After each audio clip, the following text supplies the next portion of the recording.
I came up with about 4 to 5 full-size football pitches of total and utter destruction of every single building. The rescuers were pulling bits of body out of the rubble, and they couldn't attach, find the body, so they thought it was another person, but it turns out it was parts of the other victims they'd removed. So that's the state of the dead they were finding. Welcome to Frontline Byline, and I'm Peter Jukes, your host, and our occasional broadcast from Ukraine, where we have some amazing correspondents. So we're going to be talking to one of them today. And it's been quite a momentous week in Ukraine. You may have noticed that Donald Trump seems to be parroting Kremlin talking points and trying to force Ukraine into surrendering Crimea and basically capitulating to all of Putin's demands. Understandably, neither President nor Zelensky nor the country are willing to do that. And what happened next? Well, a massive missile attack across Ukraine, but particularly on the capital, Kyiv, where there are 5 million inhabitants, almost in response to Ukraine's refusal to accede to the demands of both Trump and Putin. Well, one person who's on the ground there is a man who's reported regularly for us, an amazing war correspondent who's been in the army himself, Paul Conroy. Now, before we discuss the wider issues, you ought to read Paul's report on Byline Times about the carnage he saw in the aftermath of the Thursday night attack. But Paul, before we get down to what's really happening with his global politics, just tell us what you saw. Was it yesterday morning? Well, Peter, it was about 1 o'clock when everyone was in, because there's a curfew at 12. So it guarantees that everybody are in the beds, everyone's at home. About 1 o'clock, the air raid sirens started. And that could be anything in Kyiv. It could just be something in the oblast in the distance, or it could be some drones coming in. It did start with drones, and the air defence kicked off as normal, a lot of machine gun fire into the night sky. But that quickly changed, and within minutes, it went from machine gun fire to, I could best describe it as an onslaught. We had, from one direction, ballistic missiles. You could see them streaking across the sky and coming down a very straight trajectory, and at the bottom of which there were massive explosions. At the same time, there were cruise missiles which were coming in low and fast and hitting. All at the same time, the Shahed drones were circling the city. So essentially what they did was they overwhelmed the air defences. No systems can keep up with that level of onslaught. And that went on for about an hour. Literally nobody knew where it was coming from next. There were a few people in the street who kind of obviously slipped past the curfew, and I could hear them running down the street screaming as the windows vibrated and the buildings shook, and nobody knew where they were hitting, but they were certainly hitting the city centre. And we know that there were the usual drone attacks, the Shahed drones, which often get shot down. But then there was Iskander ballistic missiles and cruise missiles. So this was a reserve. It's the biggest attack, I believe, on Kyiv for 3 years since the war began, the full war began. So this is a message, and this doesn't happen randomly. This was stored up, an act of punishment. Now, before you get to the scenes you described from that suburb, which are very vivid, I said amazing photographs as always from Paul, not just about the destruction, about the people surviving the destruction and dealing with the aftermath. This is not, I think 30 people were killed in total at a city of 5 million. This isn't militarily strategic, is it, Paul? I mean, this isn't the front line. There were no battle formations or Ukrainian military units being targeted. This is terrorism, yeah? Absolutely. This was, when I got there, I quickly realised it was a housing estate, a mixture of kind of low-rise 5-6-story apartment blocks, blocks of small cottages, slightly more traditional homes. But when I got there, the first thing that hit me was, of course, it wasn't military. It was quite clearly civilian.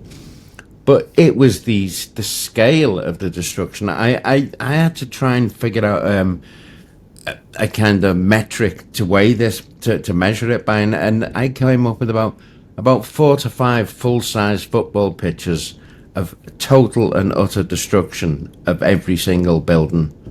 You had the main strike, but there were buildings 300, 400, 500 meters away that I went in, and it was so shocking because the inside of these buildings, which are hefty, you know, brick and stone built buildings, they're not flimsy, but all the internal door frames have been ripped out of the concrete and the wall that was inside.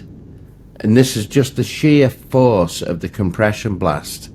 And so that gives you an idea of the size and the lethality of the missiles that hit, that the interior doors have been ripped out of their concrete door mountains. And that was just the beginning. Obviously, I went on to explore further the damage done. And to be honest, I am surprised. I think the death toll has risen now to 12. Okay. I'm quite shocked that it is, I say only, not in the sense of it was only 12, but that it was so few, because when you look at the scale and the impact that it's had, I'm surprised that many people walked away from that. They had an issue at one point. I think when I was there, they were saying 9 bodies have been recovered, and then they reduced that to 8, because basically the rescuers were pulling bits of body out of the rubble, and they couldn't attach, find the body, so they thought it was another person, but it turns out it was parts of the other victims they'd removed. So that's the state of the dead they were finding. I mean, it's gruesome, but it's very important to discuss this stuff, Paul, and the actual, the reality of war. Now, I forget how many conflicts you've covered. Is it 19 or something? And, obviously you've seen civil destruction, fighting with militias, governments taking on whole neighborhoods in Syria and Libya. Where does this sit with you on the scale of carnage? Because it's all done remotely. It's not, even barrel bombs from helicopters. These missiles are shot from the Black Sea. I think it was the naval fleet was engaged with the cruise missiles, and from deep inside Russia. This is, modern warfare at a distance, targeted against civilians, where I can see even though they try to cook it up in their incursion to Kursk, there's never been an example of the Ukrainians targeting Russian civilians, has there? So the message of this is this kind of 9/11 kind of message, but with a state actor rather than non-state actor. Yeah, they're precisely right. It is terrorism. When, it's terrorism, and it's war crime. People go on about maybe war crimes. It's like there's a war crime every day in Ukraine. The targeting of civilians is specifically, categorically forbidden. And it doesn't matter, even, it takes a lot to get a target declassified so you can attack civilians. There can be military there. It doesn't, just to say the fact there was one soldier there does not automatically make that a legitimate military target.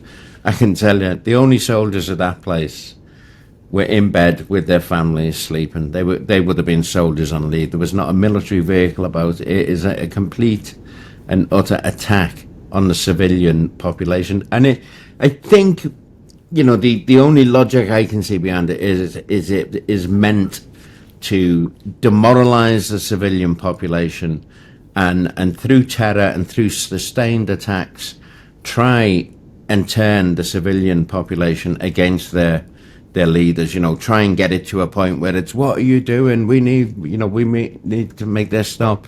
But I can say quite clearly from 3 years in Ukraine that really isn't working. Zelensky's popularity rating, every time one of these attacks happens or he's taken to the White House and with the orange guy and Vance try and humiliate him, it fails. He comes back, he's stronger. So, not only is an illegal, destructive, ruthless tactic, it's actually not working. He keeps doing the same thing again, and all it does is people dig their heels in, and yes, it's brutal. Yes, they would much rather have peace. The the fallacy that the Ukrainian people don't want peace, that is pumped out by Trump and Putin, could not be further than the truth. I could go to any person I know in this city and go, peace tomorrow, they'd be, yeah. But peace not at any cost. That's the subtle difference.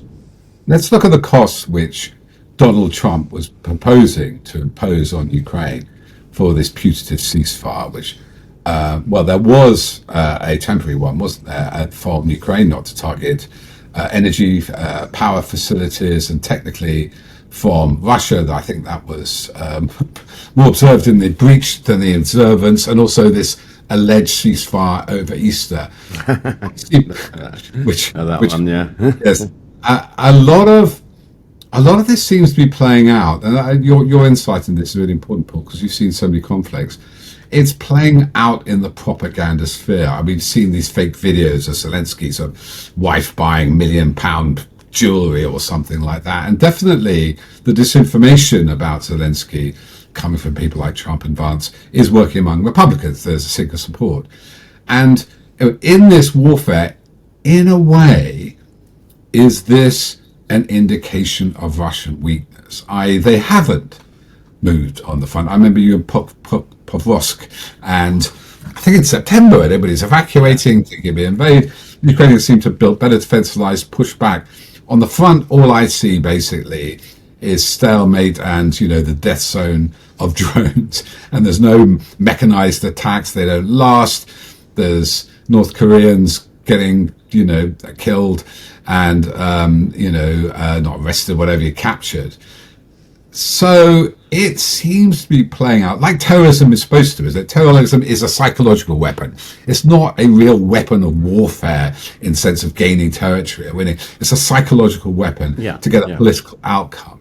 Does it look to you that in a way Putin is desperate politically to get an outcome? He'll try anything, and that, and Trump is his best hope, we think, is allied to him. Yeah, look, I think Putin does need to show something for this. This has gone on for 3 years, and you have to look at the degrees. They genuinely started believing that in 3 days they could assassinate Zelensky, take Kyiv, run a puppet government, and almost take it back to the days of the Soviet Union. That didn't happen. So from day one, he's been on the back foot, so to speak. He didn't achieve his war aims. Then he keeps restating it. So we saw that phase in the east where it was like, we'll take Bakhmut. Yes, they took Bakhmut, but Bakhmut now is largely a rubble and aggregate store. There is no Bakhmut. Then it's like, we'll take Avdiivka. Same with Avdiivka. We saw Mariupol. The Russians don't take these towns as a conquering army would take them.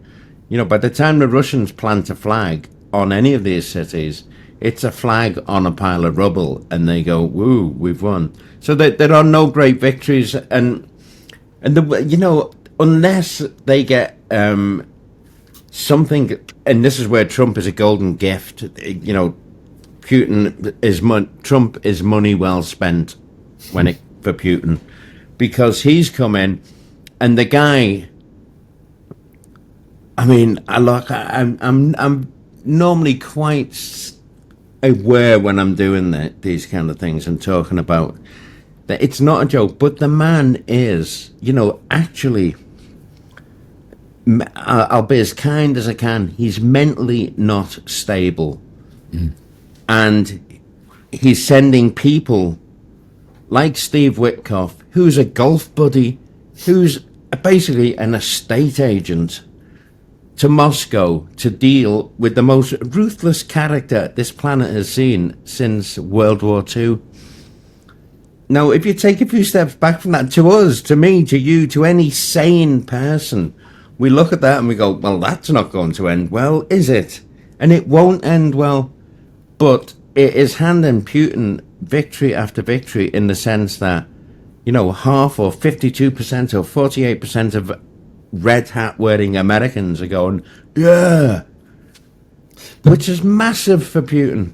For Putin to have that kind of support in America And I've checked it out. I go and I look at these terrible places where the MAGA people are, and it is just astonishing levels of blind faith. And there's one thing that the world has taught us for thousands of years: nothing is more dangerous than blind faith.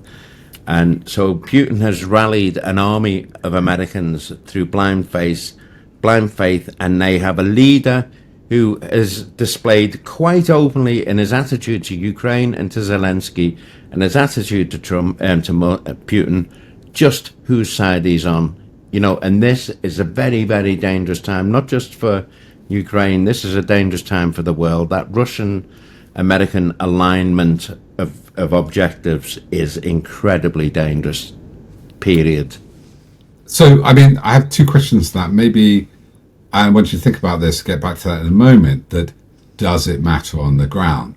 But before we go there, let's just still address some of the sort of issues those MAGA supporters say. Let's not go down the propaganda about Zelensky, his long been sort of a victim of Trump's shenanigans right back to the original impeachment, Yes. and wanting dirt on Joe Biden. But why shouldn't Russia keep Crimea? It was theirs for a century. They occupy those 4 states, Zaporizhia, in the Donbass. Why shouldn't they keep that? I mean, the facts on the ground, are that they dominate those places. So there are 5 million Ukrainians they occupy, but, most of them are Russian speaking. How do you argue against that? And why doesn't Zelensky capitulate to these demands? He'll never get Crimea back. And they didn't even fight for it. Okay, I would kind of compare it to any other system of law and order, whether it was a civil court, whether it was a national court, if you're being caught nicking cars or burgling houses, or whether you've been caught smuggling children out of other countries. It's called law. And in no system of lawfare across the world would the victim be ordered to compensate the aggressor for the crimes committed against them. The only place this is happening is in the febrile mind of the most powerful person in the world. Therein is the danger. It doesn't stack up. You do not rule worlds, countries, cities, organizations, human resources. No standard, modern standard of any intelligent level treats the victim as the aggressor. And, we would live in an awful place, an awful world, if we equated what has been asked of Ukraine: give away Crimea, give away Donbass, give away Luhansk, give away Kherson, Zaporizhia. It's insanity. I think, seriously, to even ask the question, and I know why you asked me, I understand you're not saying it should, but the fact that that question is being asked is extremely dangerous, because we have laws, conditions, standards, well-founded. We have Geneva Conventions, we have every rule in the world says rolling into another country and seizing land and territory is against every UN charter. I wouldn't bear, and I doubt any legal mind in this planet would be able to go away to the Bodleian Library and come out with a law that says, yes, this is how we do it. It doesn't work that way. And we are they're trying to convince Ukraine, they're trying to convince the Ukrainian people, they're trying to convince Western politicians, Western public opinion, that this is an okay thing to do. We've had Crimea since 2014. Don't be worrying about that. It's just a little bit of land. It doesn't work like that. There are certain things that are done and some are not. And I think it's a shame on anybody to ask the Ukrainian people to bow to that farcical, illogical way of thinking. Oh, they've had it a while. If we went by that, we could go, well, Australia, they speak English, we'll have it. Canada, we'll have that back. On that matter, we'll have it. Yeah, love it. I'll have that. Put that on my list. Yeah, and while we're at it, America, let's have that back. You speak English. Well, and they were English. We founded it. I mean, for 200 years we had it. So it doesn't work. It doesn't work, and it has no position It seriously has no position in any negotiations. They should not be asked to put that on the table. That is my, that is but people are pragmatic, and there is a certain view of people who may accept they may lose some land to this, which I think is wrong, but the pragmatism occasionally has to prevail over dogma. But I think if you start off as a major part of your negotiation, and if you get nothing back in return other than we might stop killing you, I don't think that's an equitable bargain. Yeah, and it's worth saying that people, there's a direct attack, particularly from Trump and Vance. Chance, I call it. Maybe Chance is a better name for them both. On Zelensky, but obviously Zelensky is responding to the attitudes of his electorate. As you say, all the evidence is that they don't want this suffering to be from nothing. They're not going to give into intimidation. So, so let's just be a bit more granular, because you're so good on the detail of this. I remember spending my time in Kherson with you, and that great line you said, face your fear. So when you face a grenade, but your head is the strongest bit. I mean, that's still. Do you use that in London? I use it all the time online. I use my head when I'm being attacked. The actual, I read an analysis. There's at the meta level. Maybe we should conclude on talking about that. There's a great betrayal by America of NATO, of Europe. Can Europe step up and defend a core part of Europe? It's fighting for Europe, Ukraine. But on the granular level, that actually Ukraine, relies on the US especially for Patriot missiles and things like that, which I don't know if Thursday night there were any Patriot batteries were taking all those out. If there's a shortage of those, I presume there is. But yeah, they were being fired, but it's like someone said, every time you see one go up, you think, will that get replaced? Yeah, that's the problem. So there's a shortage of those, and that's about terror attacks, missile attacks on civilians, not on hardened military targets, where I imagine they have very little effect. I've seen Iskander attacks, what they do in Kherson. They'll take out a whole building, but I'm not sure what they do with hardened defense. So, but on the front line, Ukraine is now developing sort of amazing drone capabilities. It's hitting deep into Russia. Had a huge ammunition dump, didn't it, deep inside Russia the other day? That's right, yeah. And it doesn't need America for any of that, does it? Well, that piece I did there, Flying with the Condors, one of the things that really, really surprised me is when they took me to their ammunition dump, and it was like an Amazon warehouse of weapons that get shipped out to the various drone units. And I was shocked by numerous things. One was the scale and the amount of weapons, and the other was the variety. They had a weapon for a drone for just about any circumstance you could imagine, whether it was armored personnel, whether it was tanks. They had developed and built and were building in industrial quantities for frontline warfare, and they were quite clear. They said, look, remember the Americans withdrew military support and the mapping and intelligence a couple of weeks back, and they said, as far as the front line is concerned, Ukraine is now nearly self-sufficient. They make artillery shells. They had this amazing range of ammunition that they built. So if it was a case of they had to fight Russia on the front line, and it was, forget protecting the cities, they said, on the front line now, we can, and they are holding their own. Yes, there are pushbacks and that, but now with the developments of drone technology, which is, quite terrifying, but it's done the job. In the 3 years they have brought this to a new level. And if it wasn't for the issue of the cities, they would be largely, to a degree, self-sufficient. But the problem does occur is they're not just fighting on front lines. We have a war in Kyiv, they have a war in Kharkiv, in Odessa, in Kherson. So that is the difference, and that is so America pulling out a lot of that very high-tech interceptor technology isn't that replaceable.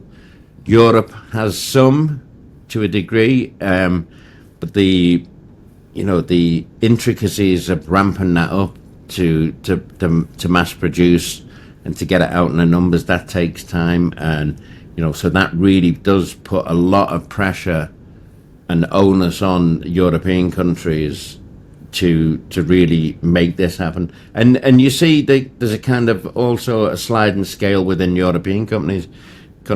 You have Estonia, Latvia, Lithuania, Poland, who are ramping up massively because they are next door to these buggers.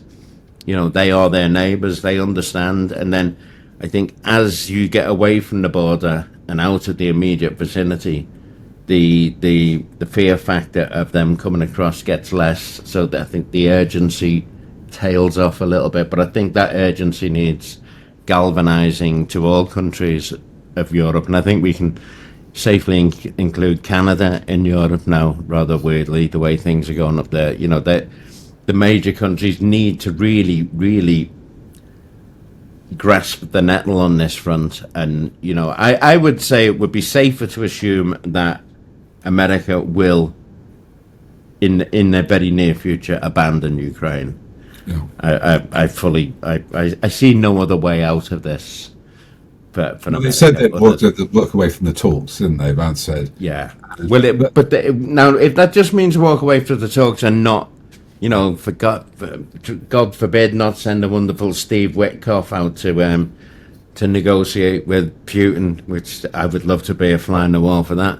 But if that's the extent, then okay. But I think America walking away from negotiation means we're taking our toys home as well, and that is another level of seriousness. Well, it's a level of seriousness for the whole of NATO, isn't it? I mean, he has said that it's not just Ukraine he'll abandon Article 5, joint defence, he'd abandon that. So that brings me to this bigger final question, Paul, because I won't say how many decades you've been involved in journalism and military matters, but this is a tectonic shift. And there's a great piece by Phillips O'Brien, the professor at St Andrews, I think, which I tweeted out today. I will still use the word tweet. I don't care about Elon Musk. Yep, stick with it. Tweet. I still tweet. And he basically says Ukraine's the best hope for Europe because in two ways, it's leading the way in technology and how to fight these wars. It has whatever, Putin's, postures on the world stage. It's broken its army. I mean, to get Russia back to the fighting force, even with sanctions being dropped, it was 3 years ago, would take a long, long time. And though it obviously ideologically, in terms of vehemence, threatens places like Poland and Lithuania, its capacity to do much about them. So do you see signs, especially in your military friends and in Ukraine, an understanding that, well, it's us alone, Europeans alone, and maybe it's overdue. Maybe we should spend more on defence. Maybe this always could have happened. It has happened. Trump abandoning NATO in Europe. That that we can get through. And how do Ukrainians feel about America now and about Europe? It's interesting that we were at the site of the crash yesterday, and I was talking with a few people, and one of them was quite American, loud American, and he was approached, and he was like, "Are you American?" And he was like, "Yeah," and there was a definite coolness. It was just like, and I was sort of going, "I'm British." You're on your own, mate. But no, they were, they picked up, they were asking questions, and that's the first time I've seen that happen. Normally it was like, you're here to, you're doing your job, that's it. I think it's a shift in the world order, Peter, that is, it's always been possible, but all the time I was in the military, I was in the British Army on the Rhine when it was the Soviet Union, and we were the first line against the threat from the east. The army was massive then. It was a big army, it was tank battles on the plains of Europe time. And I think when the Soviet Union fell and we kind of spent our peace dividend on, toys and sweets and nice things because we didn't need, and we did rely on these kind of very rich, very generous American forces. And, for many years people have been saying that's a mistake. We shouldn't put all our eggs into that basket. and we have, and the price that's being paid now is, when it comes to rearming the country, you don't just need a lot of money. I don't think 2.3 to 2.5% of GDP is going to cut it if you think Russia is spending between 30 and 40% of GDP at the moment. But we also need the manpower. We need the manpower. It's very difficult to recruit soldiers at the moment.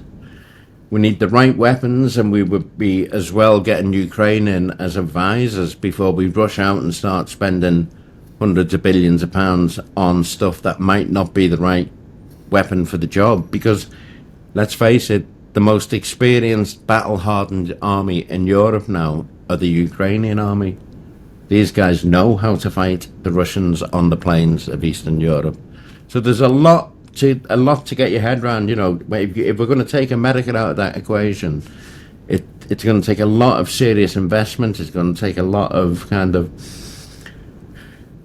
reminding people that, being a soldier isn't, being a soldier, they look at it as a duty. Their country's under threat. They will fight and defend the country. That's how this country has survived.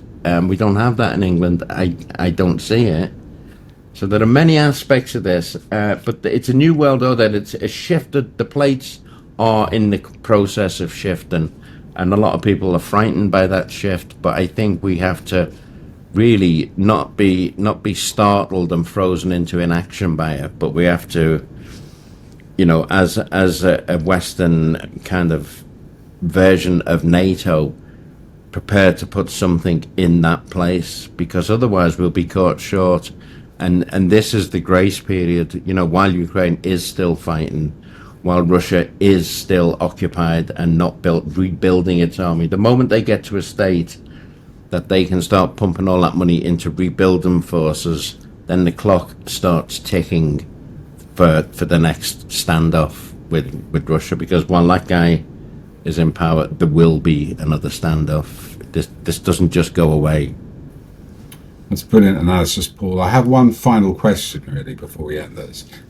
Is really, given all your historical connections with the military and the Army of the Rhine and the battlefield, battles on the tanks, the tank battles on the plains, do you think there is a generation of people in Europe, particularly in the British Army and the British establishment, who can even deal without having America as the big brother? For 80 years, British military power, including our nuclear deterrent, has been so intertwined with American power. I have a sense most people, hopefully Trump will go away.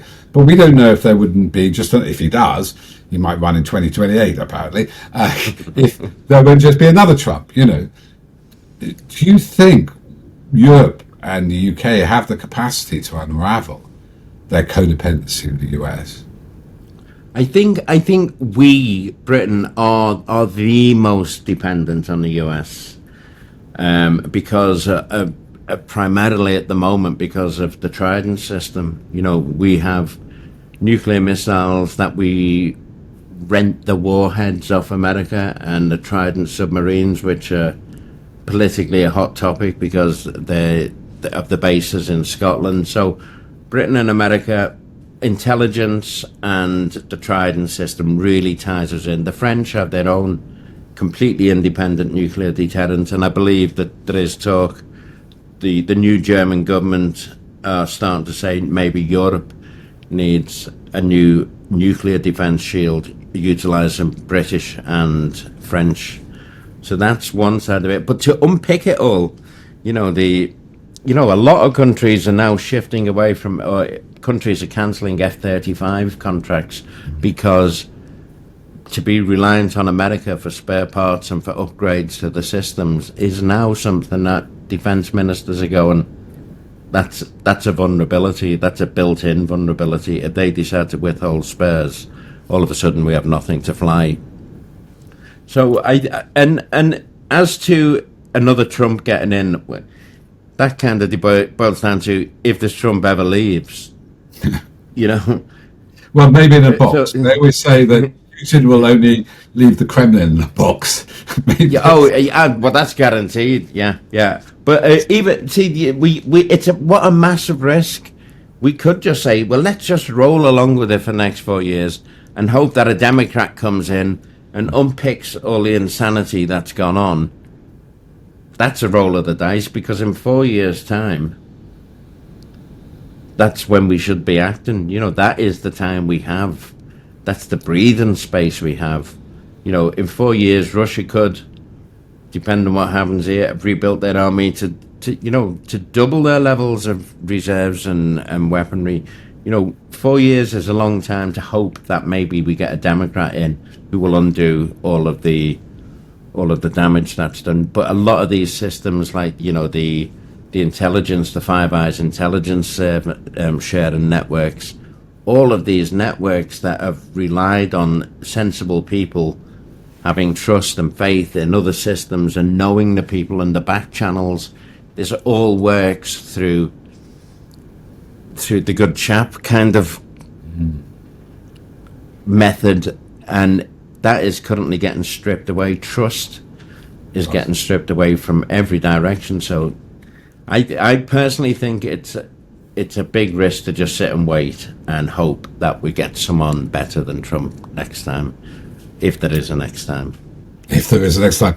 And let's remember, it's only yet, I think, next week, Trump's 101st day. So there's, God knows how many hundreds to come. So, Paul, thanks for, this sort of global insight. And more particularly, thanks for your fearless reporting from the front lines, going to scenes of carnage. A lot of people, would not be able to stomach, and your bravery in doing that. For those watching, you can find Paul's report from Kiev on Byline Times. Soon we'll be publishing a report from Sumy, another town under attack in northern Ukraine.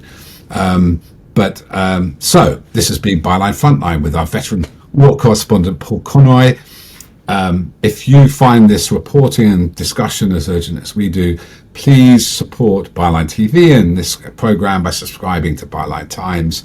And we need more fearless journalism from the likes of Paul in these stories that define our world. We'll see you next time. Stay safe, and stay safe, particularly in Kiev and in Odessa, Kalen, and stay tuned.